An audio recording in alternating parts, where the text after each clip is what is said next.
Hello, welcome back. I've got 5 videos that describe how and why we use commas in written English. The other 4 videos I've linked to in the description box below. In this video, I'm going to explain how you use a comma directly after an adverbial conjunction. We've already talked about coordinating conjunctions, but, so, and the way we use adverbial conjunctions is very similar. We use them to join 2 ideas in the same sentence. These conjunctions, however, are slightly more academic and more formal than the more informal ones like but, so, and. They do have the same purpose though, which is to join 2 ideas in a single sentence. The usage is the same, but the punctuation is a little bit different. When we use adverbial conjunctions, as opposed to coordinating conjunctions, we have to use a semicolon to close the first idea. Then we introduce our conjunction, followed by a comma. A semicolon is this one. It's the full stop sitting on top of a comma. In these 2 examples, I've used the adverbial conjunctions however and consequently. There are a lot of adverbial conjunctions, and these are just 2 of many. If you want to find out more, I've got another video about moreover and however and how to use those, and I will link to those in the description box below. So back to our adverbial conjunctions.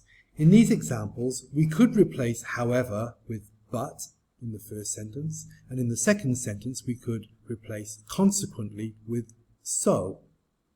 But if you want to write at an academic or professional level, then you might want to raise your vocabulary standard, and in doing so you're going to have to also raise your punctuation game a little bit.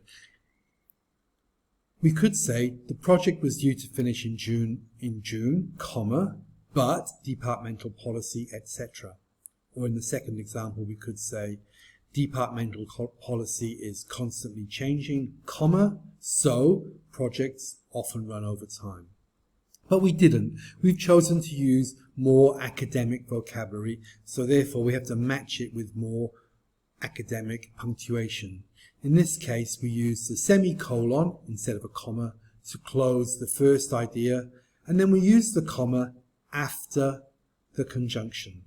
That's really all there is to it. Whichever of the adverbial conjunctions you use, and there are many of them, you use a semicolon first and a comma second.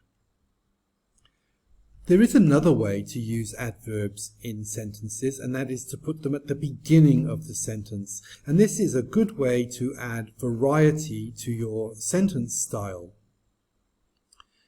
In these examples, I've chosen alternatively and initially. When you use an adverb at the beginning of the sentence, you are setting the tone of what information is going to follow. In this example, we're saying alternatively, the reader knows that another course of action is going to be suggested. Initially, the reader knows that what we're going to talk about is the first thing that happened. When we use adverbs at the beginning of a sentence, we must follow them with a comma to give that pause that we need for clarity. As I said, this is a good way to give variety to your writing, but please be careful that you don't overuse this sentence style. If you use this too often in the same paragraph or the same essay, it's going to give a rather stilted rhythm to your writing. It's good to use, but it's good to use sparingly. So there are 2 more ways that we use a comma in written English. After an adverbial conjunction in the middle of a sentence, and after an adverb at the beginning of a sentence. I hope you found this video useful. If you've liked it, please give it a like. You can also subscribe to my channel, Mr. Wright, and be notified of videos when they are posted, or alternatively you can share the knowledge and comment in the comment section below, talking about adverbial conjunctions and punctuation in general. Thank you very much for watching my video. I hope you enjoyed it, and I look forward to talking to you again in the next video. Bye bye.